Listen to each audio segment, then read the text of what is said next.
हरियाणा के मुख्यमंत्री मनोहर लाल ने पलवल के गांव देवली में जापानी कंपनी डाइकी एक्सिस इंडिया के जुकासो संयंत्र का किया उद्घाटन। अपशिष्ट जल को उपयोग के लिए बनाने के लिए छोटे और बड़े स्तर पर सीवरेज ट्रीटमेंट प्लांट लगाने का काम इस कंपनी के द्वारा किया जाएगा। इस प्लांट को 200 करोड़ रुपए के निवेश से बनाया गया है। भारत के प्रधानमंत्री नरेंद्र मोदी के द्वारा मार्च 2022 में जापान के प्रधानमंत्री के बीच एक सहयोग ज्ञापन MOC पर हस्ताक्षर किए गए थे, जिसके बाद कंपनी ने अपना प्लांट 200 करोड़ की लागत से गांव देवली में बनाया गया है। मुख्यमंत्री ने कहा कि अगले 5 सालों में जापानी कंपनी 800 करोड़ का निवेश करेगी और 4000 लोगों को रोजगार देगी। भारत में आज पेयजल बहुत बड़ी समस्या है। जापानी तकनीकी के माध्यम से अब पानी को उपयोग के लायक बनाया जाएगा। हरियाणा में किसानों ने इस बार धान की खेती कम कर दूसरी फसलों की तरफ अपना कदम बढ़ाया है, जिससे पानी बचाने में हम काफी आगे बढ़े हैं। कंपनी के द्वारा बड़े ही नहीं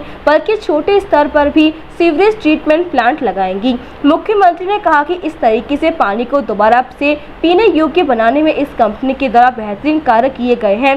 पूरे भारत में यहाँ से किस देश में सम्मान के लिए उपकरण बनाकर तैयार किए जाएंगे। इस प्लांट में 1000 प्रकार के अलग अलग प्रोडक्ट तैयार करने की क्षमता है।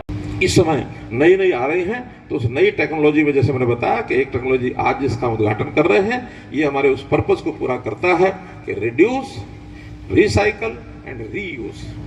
3R motto, reduce, recycle and reuse. ये चीजें चाहे वो लिक्विड वेस्ट मैनेजमेंट का काम हो, चाहे सॉलिड वेस्ट का काम हो। सॉलिड वेस्ट की भी इसी प्रकार की आवश्यकता हमारी बनी हुई है। उस सॉलिड वेस्ट में भी बहुत से ऐसे जो अपशिष्ट प्रबंधन के हमारे कार्यक्रम हैं वो चल रहे हैं, ताकि उसके कारण से भी प्रदूषण न हो, उसके कारण से एनवायरनमेंट हमारा ठीक बना रहे। ये प्रोजेक्ट्स अलग प्रकार के हैं, उसमें भी बहुत सी कंपनियां हमारी लगी हैं। तो मैं तो आज इतना ही कहूँगा कि इस काम में पानी को बचाने के लिए एक मूव हमने इरिगेशन का भी लिया है। इरिगेशन में जैसे मैंने बताया, मेरा पानी मेरी विरासत, इसके अंतर्गत हमने कहा कि जो फसलें ज्यादा पानी उपयोग करती हैं उन फसलों से डाइवर्सिफाई होकर के ऐसी फसलों पर चले जाए जिसमें पानी का उपयोग कम होता है। उदाहरण के तौर पर धान एक ऐसी फसल है जिसका जो पानी का उपयोग है बहुत ज्यादा होता है। एक हमारे साइंटिस्ट है, पानी पर काम करते हैं, उन्होंने चावल खाना छोड़ दिया। क्यों छोड़ा? उन्होंने अपनी रिसर्च में जाना है कि 1 किलो चावल को पैदा करने में 3000 लीटर ये पानी लगता है। वो कहता अगर मैंने 1 किलो चावल अपने घर में उपयोग कर लिया, इसका मतलब 3000 लीटर पानी का उपयोग कर गया मैं। बहुत सेंसिटिव है व्यक्ति। इसका मतलब ये कि इस काम को भी ठीक करना होगा।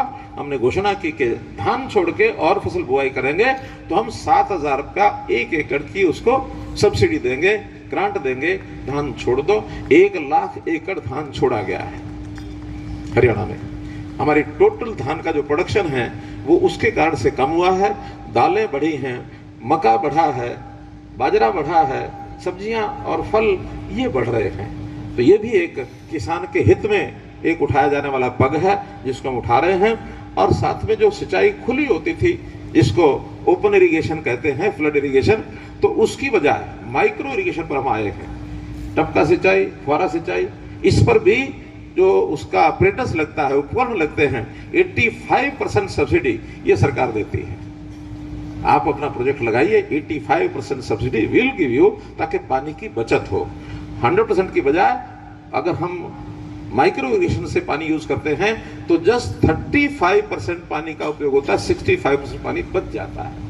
शादी का सीजन हुआ शुरू, जिसके लिए न्यू साड़ी रेडीमेड एम्पोरियम आपके लिए लेकर आए हैं एकदम फ्रेश स्टॉक, जहां आपको मिलेंगे डिजाइनर लहंगे 6000 से लेकर 60000 तक, वहीं हैवी डिजाइनर साड़ियां 2500 से लेकर 25000 तक और हैवी शॉर्ट्स एंड स्टॉल्स भी अवेलेबल। तो आज ही आए Shri new sari and emporium, Holi gate, Mathura.